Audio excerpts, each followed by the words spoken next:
stops the run.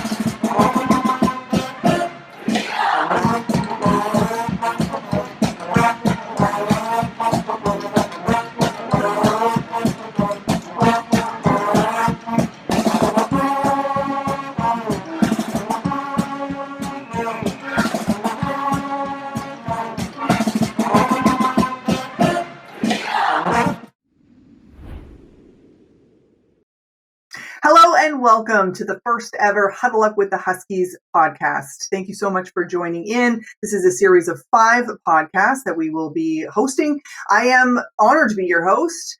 Some of you may know me by the name of Holly Horton with my time at TSN. Nowadays, I go by my married name, which is Linden, and you may know that name from Todd Linden, who was a fullback with the Huskies and part of the 96 and the 98 Banyan Cup winning team. So thank you for joining us. The purpose of this podcast is, of course, to connect with Husky football fans near and far. This pandemic has been difficult for all of us, and this is just a way for us to get together, to connect, but also to raise money for the football team. So in this inaugural episode, we're going to hear first from, of course, the head coach, Scott Fleury, and more about the team this year. We're going to hear from the offensive coordinator of the Indianapolis Colts, a name very familiar to CFL fans, Marcus Brady. And we're going to talk more about the starting 24 and how you can get involved in that. So up first, on the Great Western Brewery Quick Hitter, we have none other than head coach Scott Fleury. Of course, Scott spent a long time in the CFL with the Alouettes. He is in the CFL Hall of Fame. He has won 3 Grey Cups. He served as president of the CFL Players Association. And for the last several years, he's been part of the coaching staff with the Huskies and been the head coach since 2017. So in this interview, we talked about what this time has been like for him, how he was able to keep the team together and connect with them. And we also talked about what we can expect from the team this year on the field. So here he is, Scott Fleury. And we're joined now by the head coach of the Huskies, Scott Fleury. Scott, thanks so much for talking to us. I know this is a very busy time of year for you. Oh, my absolute pleasure, Holly. Thanks for doing this. I'm happy to be here and talk football. Please tell me, first of all, how the past year and a half has been for you as a coach and personally. You know, I don't know if it's funny or ironic, or I was just talking with our head physio yesterday. And I remember about a week into March there, right after the pandemic hit, we were sitting in my office. I'm like, are we going to have a season? Is this thing going to last? And she's like, no, you're not having a season. I didn't believe her. Didn't believe her. Didn't want to believe her. And then when the reality actually hit, you hit the stages and they cancel the season. And then it's like, you get kind of lost in this quagmire. And then we got the guys back together in the fall. Because I think the whole mode of it coming in, and when we actually had the reality of what it's going to be like and what it's going to look like, is that I wanted to keep things as normal as possible. So, whether we could go ahead a year or back a year, but those same things that would normally be in a normal year, from all our supports, academic, the monetary scholarship stuff, all the supports, mental health, everything that we had in place, I wanted to keep as normal as possible and keep as normal that routine. And we got into that in the fall. We're practicing, we're doing all that kind of stuff. And the guys were fantastic, but it was tough.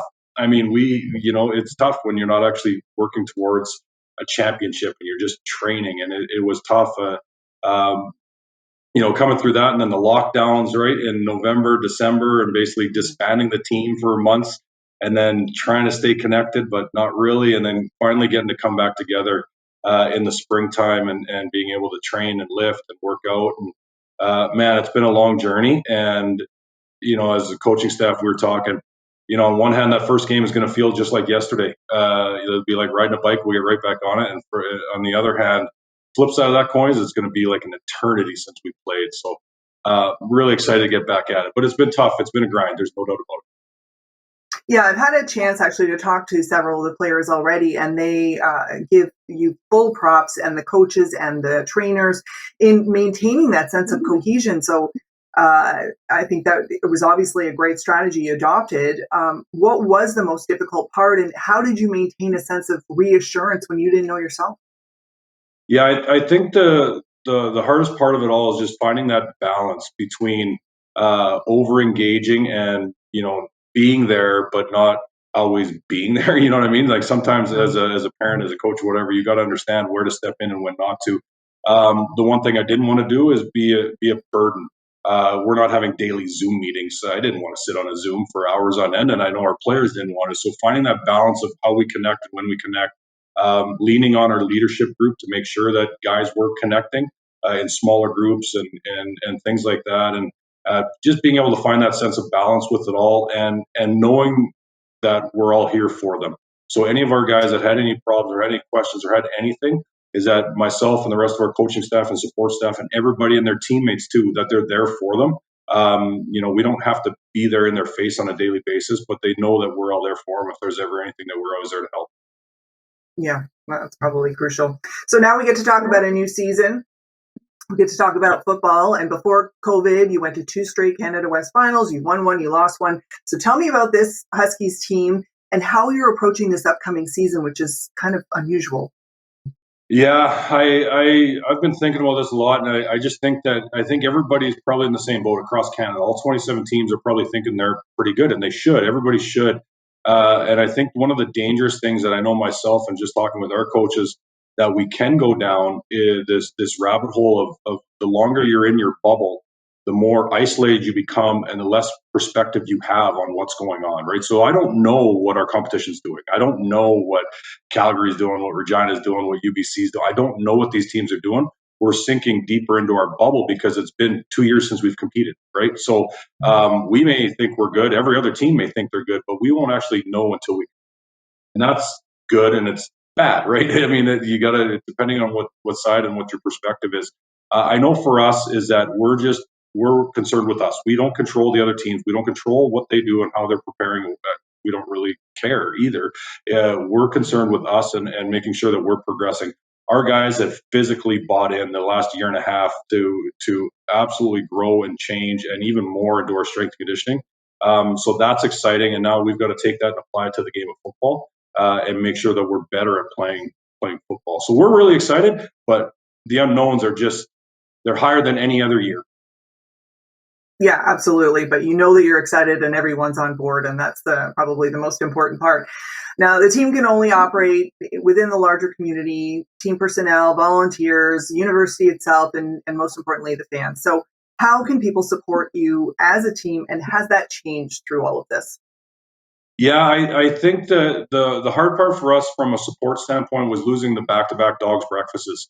I mean, getting canceled a month ahead of, we had Jim McMahon coming in and it was going to be the biggest one ever. And all of a sudden, boom, the pandemic hits. And we're not alone that it affected a lot of people. So trust me, we're not crying over it at all, right? But that part of it, and then obviously this spring as well, not being able to do it again. And we're looking forward to 2022, the dogs breakfast. But losing those two definitely was a big financial hit. I mean, it's the biggest fundraising breakfast in the country, and it nets us a lot of money that all goes towards the players and scholarships. So a great new initiative that the alumni has started, and part of this, being on here is the Starting 24.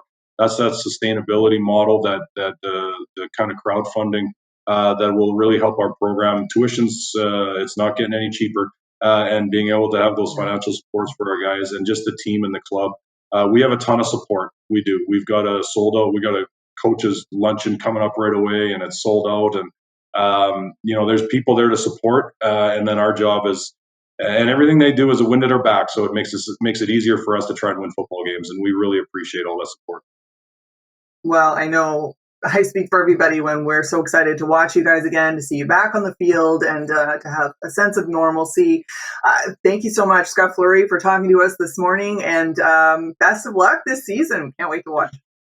My absolute pleasure. It's going to be exciting. It's going to be a roller coaster for sure.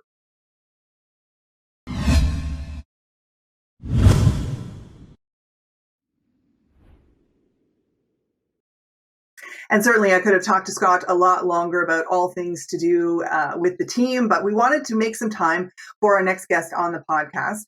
Marcus Brady is a name that CFL fans know very well. He spent a long time in the league with the Argos, with the Ticats, and with the Alouettes before transitioning to a coaching position. And he's always been a student of the game, and he has made that transition very well.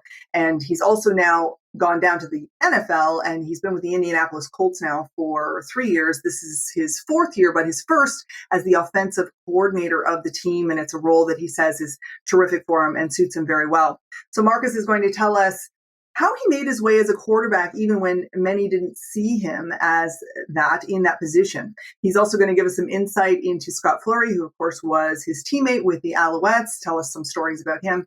And he's also going to tell us which football players know the best places to eat. I know you've always wondered this. I have too. So here he is, Marcus Brady. Enjoy.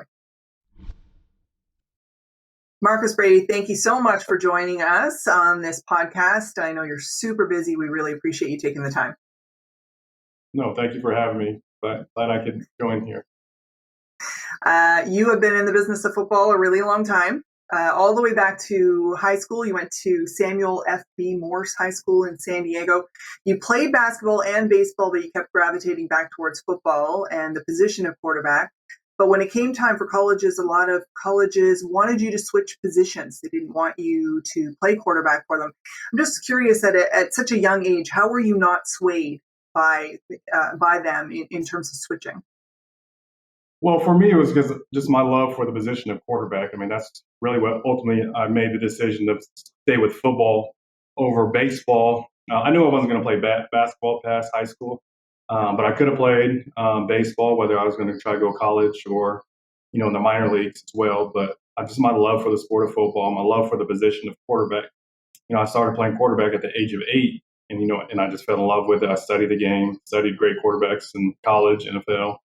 And I knew I had the ability to play at the next level. And so I didn't allow colleges to sway me, even though, it forced my hand as far as what schools I was able to go to that was going to allow me to continue playing quarterback. And so I kind of had to turn down other bigger schools who wanted me to, switch to receiver or DB, which I've never played those positions before, except maybe in youth football. But I just wanted to play quarterback at the next level. And so you eventually landed at Cal State Northridge, still the all-time leader in passing yards and passing touchdowns, so it obviously worked out well. You went on to have a long, successful career in the CFL, and that, of course, is where your connection with Scott Fleury, the head coach of the Huskies, comes in, because you were teammates, and then you were his coach, both with the Alouettes. Just wondering, what's something you could tell us about Scott that maybe not a lot of people know? Oh, it's been so long. No, I mean, he's great person, obviously, known Scott for a long time. First as a teammate, when I came over there, I think it was like 2006 maybe, left Hamilton and then joined such a great organization in Montreal. And then working with, Scott, who was at the time at the top of his game, you knew he was a future Hall of Famer. He was a dominant force, intelligent guy, and being a quarterback, you kind of gravitate, to the O-line a lot, even myself, as far as understanding what they're doing on the field, but then even off the field. So, I love to eat. And so I always go into the O-line room and ask the guys, when we travel, what else to go to. So I get my tips from them to get good meals when we travel. Okay, good tip. So the O-line knows where to go. That makes sense. What are some of your fondest memories as a player in the CFL? Winning the Grey Cup. As a player, I actually didn't win. Went to 2 with Montreal and lost. And then, I was able to win 3 as a coach up there. But just my time in the CFL is just a lot of great memories, a lot of great people, players that I played with, coaches that I've coached with, even fans that I remember. It was a great time, great journey in the CFL. And when did you know you had the skill to become a coach? Well, even when I was playing, I knew, as a quarterback, you have the mindset of, you have to learn everything that's going on within the offense. So you're kind of teaching as well. You're teaching the receivers, hey, look, when when the defense does this, I need you to go here, or, get to this leverage so that, I can make the easier throw. So you kind of learn a lot of the game, the X's and O's of the game. You're also, as the leader, as a quarterback, you're always encouraging players, they're playing bad or drop a ball. You got to be that positive encouragement. So some of those coaching, intangibles that, that coaches have, you kind of develop as a quarterback. And, as a player, I love the mental aspect of the game. And I knew when I was done, I wanted to get into coaching. I mean, there was times, I remember Mookie Mitchell in Toronto. He used to always call me OC, even, back then, even as a second-year player. He's like, all right, there you go. There's our OC right there. Just because I was always hands-on type of guy. And I'm curious, when you're building an offense, do you have a specific system that you use, or do you look at the players around you and adapt to them? A little bit of both. I was a long time when I first got into coaching with Mark Trestman, more so of the West Coast offense, mixed in with the spread offense because of the way the CFL is built. So we kind of combined that. And then coming here with the Indianapolis Colts, a little bit different dynamic. I've kind of used their system, but then able to add some things that I've done in the past. But then at the same time, you're trying to figure out, okay, we have these players, how can play, like the way our system's built, like you have a massive list of plays that you could run. But you're not always going to run them. So you got to say, okay, this fits the type of players that we have. We'll hold those for maybe another time years later if we get that type of player. So you try to make it fit with the guys that you have. And you mentioned the West Coast offense. What's something from your time at the CFL that translates well to the NFL, and maybe something that doesn't translate well, in your opinion? Well, in the CFL, that translates very well because there's 12 guys on the field. There's more exotic blitzes in the CFL. And so, I mean, you learn so much of, because of the halfbacks that could come from either side. So, like what we call is like four threats. You have your two backers inside, but then you have perimeter pressure guys. And in the CFL, they could come from either way. Whereas in the NFL, because there's 11, essentially you kind of get to see the rotate. In order for them to bring perimeter pressure, they have to be able to rotate one way or the other, unlike the CFL.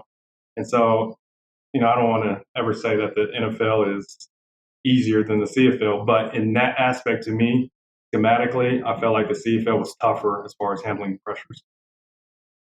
Okay. Well, you've been steadily moving up the ladder in your coaching career. One article I read, the headline was, "This dude is really, really smart," which as a headline, that doesn't suck. This dude is an idiot. That doesn't work as well. So you're currently the offensive coordinator for the Indianapolis Colts.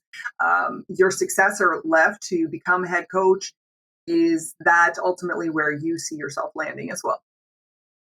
Maybe down the line. I know there's other aspirations that, I always want to try to attain. But, I mean, I love where I'm at right now. I love being offensive coordinator. I mean, this is what, I'm really living my dream job. I always wanted to be offensive coordinator. Head coach comes with other issues that you got to deal with, sometimes non-football related. That, to me, where I'm at right now, I kind of want to hold back on that. Would love to get a few years as an offensive coordinator and then kind of see where it develops and grows each year. I feel like I'm going to get better as an offensive coordinator, and then I could put more onto my plate as a head coach. So I'm not in a rush. And tell me about the Colts. What is the environment like compared to other places that you've been, where you've played, where you've coached? What is it like being there? It's been great. I mean, the Irsay family, what they've done, and then with our GM, Chris Ballard, and then obviously Frank Wright as the head coach. Just the culture that they have set here is very family-oriented. Even like Mr. Irsay's daughters, Carly, she comes into our quarterback meeting rooms. She goes to other players' meetings. She's around. She's involved, and it's very family-oriented. Everybody's just, trying to get everybody better. Everybody's important in the building. What Ballard does is only, he's trying to bring not only just talented players, but good people into the building. You work a lot of hours with each other. You want to be around people that you enjoy being around. And I think they've done a great job with that. And tell me about your family. You said that it's family oriented. Does that include your own family? Have they been well? Yes. I'm married 17 years now. I think I got that right. 17 years now. My daughter, it's on the record now. Yes. My daughter's 17, and then my son is 12, and then so they're in school out here in Indianapolis. Great school systems, great people. We met a lot of good families, even outside of football out here that we could trust with our kids, pick up, drop off. So it's great community where we live. And then as far as interacting with the Colts, the Colts do a lot as far as even during the weeks. We have a stressful weeks where, we're away as coaches from our families throughout the season. But like we have family dinners like every Tuesday. So our families could come in from 5 from 5 to 6, have dinner with us, go outside with the kids, play in our, in the facility, in the indoor facility with kids. So that's awesome. And then, game day, they do a lot for the families, have a family room. They do a wives trip. There's a lot of things they do to try to keep the families involved. Wow, that sounds amazing. Yeah, because I would imagine that you as a career, you're moving your family around a fair bit, or you have. And does that ever get hard? Does it ever get hard for the kids or for your wife? Well, luckily for me, it's been very limited moving compared to some of the coaches that I've come across. Like my time in the CFL, we kind of kept a home base in Atlanta. So my wife and kids stayed in Atlanta, and then they would come up, during the summertime, which we started in the CFL, which kind of helped because it was summer for them. So they'd come up and visit a lot in the summer, and then we'd try to schedule a couple times throughout the season, and then I would go home during the bye weeks. And then the way the CFL works, coaching wise, you're up in Canada for 6 months, then you're back home for 6 months. So that's kind of how that worked. It was always tough though during the season being away from them. And then when I took the job in Indianapolis, I was like, okay, well, this is the first opportunity that now we could live as a family full time. And so my wife, who's an attorney, and she was a partner at the firm that she was at in Atlanta and doing well, she made the commitment to the family and actually moved up to Indianapolis with us. And so it's been great for me being able to see my kids every day, my wife every day. So, good. Oh, that's good. That's good. Now I know you're a student of the game. I mean, I've read that over and over again about how you study everything. You study the playbooks. You study them even for grammatical errors, which that's music to my ears because I'm a grammar nerd as well. But where does that come from? Where does that sense of perfection come from? I mean, at a young age, I don't know, just my mindset was always, I felt like I was always, as a kid growing up, I always wanted to be the cleanest one. I want to have the cleanest room.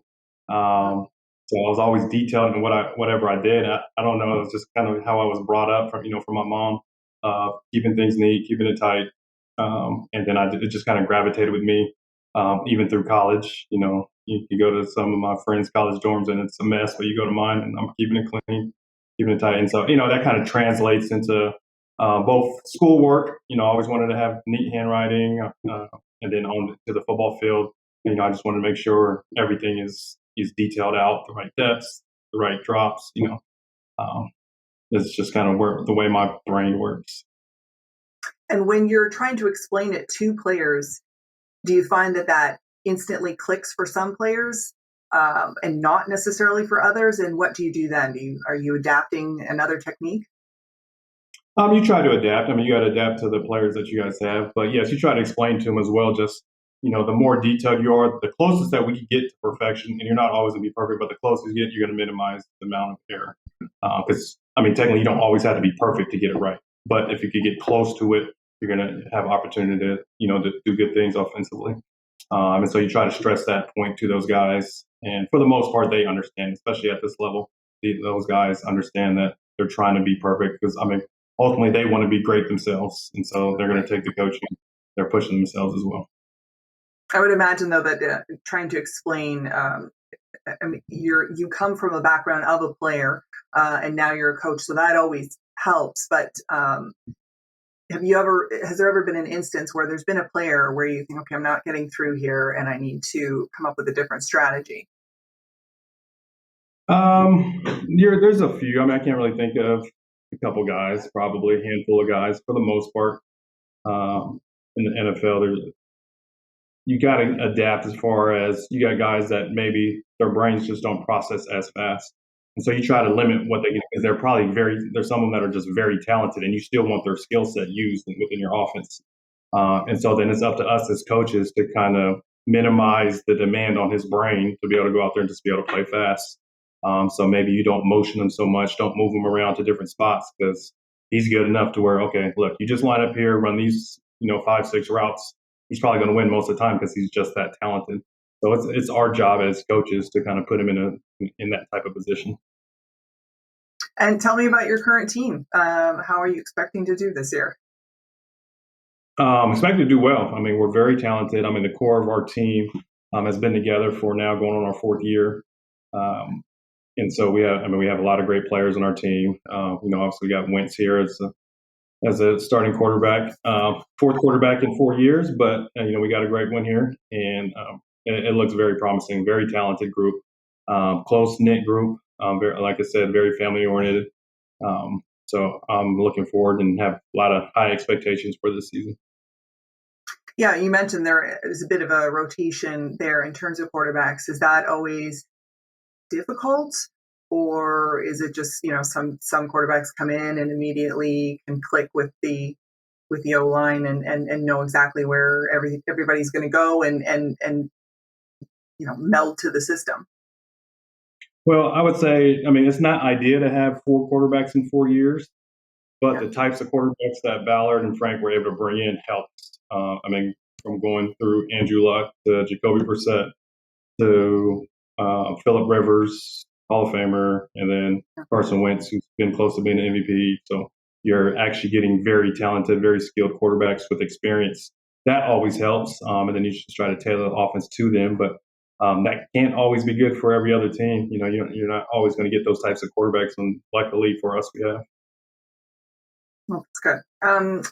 I want to get your take on this Supreme Court ruling earlier this year. We're talking about allowing non-cash compensation for NCAA players now.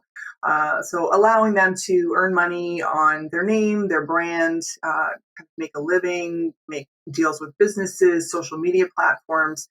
I just wondered, I know the NFL, you're a step away, but how do you see that evolving, and would it change the impact of the landscape when recruiting players for colleges? I'm sure it does. For me, I have not coached in college, so I haven't been too much into the recruiting process. I hear a lot from other coaches that I've coached with. I'm sure it is going to have a big landscape because now players are going to want to go potentially to bigger markets now, because then now they have a chance to make more money because of who they are, because of who their brand, obviously the likeness, being able to sell their jerseys that have their number. I think it's great for the players. I know these universities are making so much money off these kids, and these kids are they're in college. Yes, they get full scholarship, but then that's all they get. So they have everything paid for, yes, but they're playing a sport. They don't have time to work, so they don't have any free money to go out to have a nice dinner or go out with their friends, invite family members over. They don't have that extra money because they don't have a chance to work as well. And where at the same time, they're at top of their game, playing very well, and they see the universities selling their jerseys. Everybody the kids have their jerseys, players, and then, the universities are making so much money off it. You feel like there's enough money to go around that they could at least, get some of that benefit. Yeah, absolutely. And for a lot of these players, this is their peak, right? This is the most they're the most famous they're going to be. And then, as you know, as a player, that you never know, nothing's guaranteed, and you can get hurt. And so I wanted to get your take on that. And I know your world is the NFL, but just from your time here in Canada, do you see that having any impact on players and Canadian schools trying to recruit players here? I'm not sure. I can answer on that one. I would assume that eventually, as time goes, as they see how it works down in the U.S., that the Canadian schools are going to probably the students are going to fight for that same dynamic there. I would assume that's going to go. They're all probably watching to see how this first couple of years go in the NCAA, and then see where it goes from there. Absolutely. Well, Scott speaks very highly of you, and obviously you're a well-known name up here in Canada, and we thank you so much for joining us, and good luck this season, and we'll just be continuing to watch your career. No, thank you, Holly, for having me.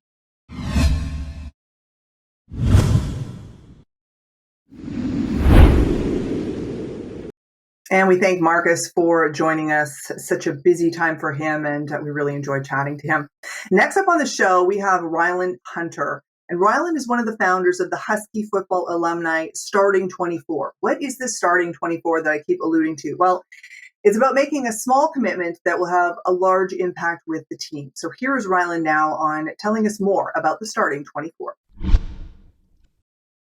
Hi, my name is Rylan Hunter. I was member of the Husky football team from 2008 to 2011. And, I grew up a huge Husky fan, actually. I can remember for my birthday, my dad buying tickets on the Husky fan bus to take us down to Regina to watch the Huskies play the Rams. And I was a big Brent Dancy fan. And, so it's kind of a dream come true for me to become a member of the Husky football team. And since graduating from playing, it's been a really important thing for me to stay involved with the alumni and to try to give back in any way I can. And a big part of that has been the creation of the Starting 24. It's an initiative that we as an alumni, it's completely alumni driven. We've started up, and we really see it as being the future of the team and how the team will be able to be sustainably funded going forward and ensuring that we have success going forward. And, if you're an alumni, you want to make sure that the guys who play after you have the same great experience you did. And a big part of that comes down to funding. So the idea behind the 24 was that, we're not all able to give huge sums of money, but as a community, if we all just do a little bit and chip in, a couple bucks a month is really where it starts at. It will make a huge difference when you combine that all together. It's crowdfunding, at the most basic level. So the ask is pretty simple, and we really hope you consider it. It's to make a donation equivalent to $2 a month, so $24 a year. That's $1 for each of the member of the starting lineup on offense and defense. And we really hope that you tell your friends and your family and get everybody to sign up. And that yearly $24 a month donation will go a huge difference. It's probably a little known secret, and it's something we should be proud of too. But I think something we can overcome is that, year after year, the Husky football team, we do more with less. Our operating budget is lower than a lot of budgets across certainly the Can West and across all of Canadian university football. So we want to get us onto a level playing field with teams across the country, teams that frankly I think we've been outperforming, and it's because of the love of the dog, right? I mean, we got so many people who volunteer and who give their time, coaches, and when you play here, it runs pretty deep in you, and I think the guys play harder and because they care more, and that's never going to change. But we think we can help support the team a little bit better. So I've signed up, to make my donation. I hope you'll consider signing up to make your donation too. And just remember, it's all about the Husky family. Whether you played for 5 years or 1 year. Myself, I certainly was no all-star, but I still look back on my time with the team. I think about the things I learned off the field and the friends I made. And I owe Husky football a huge debt of gratitude for that. And this is a little way where you can make a huge difference. And coming together, I think we're going to ensure that the Dogs have more Vanier Cups, more success, and just going to keep Husky pride alive and strong. So thank you for considering it, and I hope you decide to support the 24. We would really appreciate it. So will the players, and so will the future of Husky football.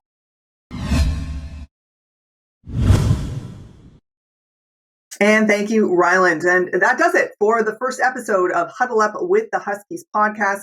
And this was, again, created in lieu of being unable to host some of the fundraising activities, most notably the Dogs Breakfast, due to COVID-19.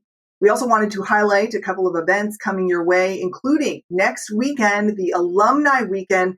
And what a great slate of events they have planned for you. They have the brewery tour, decade dinners, clubhouse tours, pre and post game socials, and of course the non-conference game versus the Manitoba Bisons. That is happening next weekend, September 17th and 18th. There's still time to register. And if you have any inquiries or want to order tickets, you need to contact Chris Fleury at chris.fleury@gmail.com, and he will take care of you. And that does it for episode number 1. Please join us for the second episode, which will drop on September 22nd. Until then, thank you so much for tuning in, and go Huskies.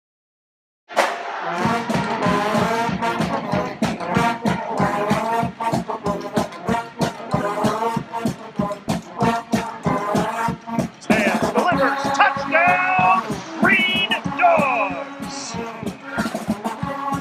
Here comes the rush.